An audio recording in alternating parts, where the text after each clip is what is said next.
mabulaklak talaga magsalita, fall na fall ako. Nagsisex na. Galaw.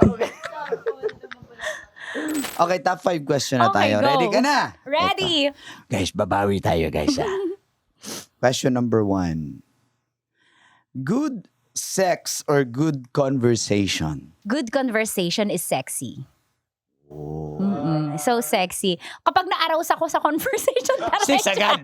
Sabi guys. Sabi. Hindi. Pag na-arouse, kasi sobrang nata-turn on ako sa talaga pag magaling yung lalaki mag-deliver ng conversation. Kaya din yun yung weakness ko. Pag mabulaklak talaga magsalita, fall na fall ako. Nagsisex na. Galaw. Nag-agree ka ba doon, Col? Agree Good ako conversation is sexy leads to sexy sex. Oo, agree ako doon na usapan mo na kasi Hindi, pampainit eh. Diba? Di naman na pagkakita niyo, okay, let's go. Oo, Ano diba? pato? Maniwala ka sa Ganon ako guys. Bangkador is my name. Pagkakita, riktahan na. O, 1-5, larga. Oo. Hindi, Gusto totoo. gusto ko yung may conversation muna. Oh, diba? Usap muna. 1-5. Walang aftercare. O, 1-2 na lang.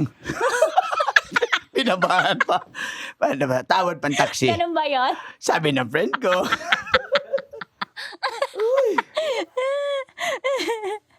Dapat yung tubig dyan? Wala. Okay, question number 2.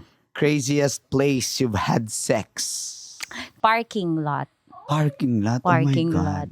Hindi dito. Hindi ko binababo yung MBC. Ibang lugar lang yung binababoy. Hindi, parking lot. Mabango siya eh. Okay. Tapos sabi ko, oy, bago yung Fortuner ko. Galaw-gaw. Aray mo, bininyagan pala, guys. Aray mo, ibang blessing pala, guys. Sorry, Lord. Iba nang binyagan. So, yun. Hindi si Padre Alam na niya binyag. naman yun. Okay. Lalaki, yun. Sige. Okay, next. Sisend niya na naman to sa akin. Ilang taon ka noong nawala yung virginity mo? Oh my God. 21. 21. Ano, alam ito na yung naman. nag-asawa ka na. Oo, yan na yun eh. Nag-asawa ko. Oh. Kasi na lang ako, innocent girl talaga ako na province. Grabe, talaga. innocent daw. Grabe, guys. Naawa ba kayo, guys? Innocent talaga, guys. Kawawa. Pakinggan natin ang kawawa na innocent na virgin, guys. Kawawa. Sige nga, ikwento mo nga yung virgin na innocent, guys. Pakinggan mo. Anong sample? Isa ka pa.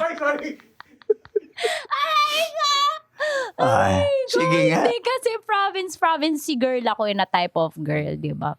Tsaka mabait na bata. Talaga. Late bloomer kasi talaga ako. I guess yung mga ganito talaga yung nangyayari. Healing your inner child. Yung mga na-deprive sa'yo na feelings nung bagets ka, ilalabas mo once awakened ka na. During that time ba, Church baby kasi ako eh. so hindi ka party girl. Hindi ako party girl. Church girly ako. So choir ka. Choir, basa Bible, ganyan. Oh. Tapos, naging boyfriend ko tong tatay ni Nene. Siya naman yung yung husband ko. So, Tapos siya same din, church kayo? oo, siya din yun. Alam niya naman yan. Skip, di ba? Guys, kawawa guys. Kawawa ako. So yun na yun. Oo, siya yun. So nag-asawa na rin kayo. Okay. So late na lang naging party girl si Late, Tita Max. hindi ako naging party. Ay, hindi ka naman nagpa-party. Late Pero na lang ako, naging bumembang ng bumembang. Ay, galaw ka. Sarap manood ng radyo, no? Ginawa mo na talagang bisyo ang panonood sa amin, no? Umabot ka na rito eh. Huy! Kaya kung gusto mong tuloy-tuloy pa ang tawanan, Iyakan at kiligan, aba, i-like mo na ang video na ito. at mag-comment ka na rin sa Bisyo. Hit mo na rin ang notification bell. Para updated ka sa mga kaganapan namin dito sa Love Radio. Kailangan pa bang i-memorize yan? Basic.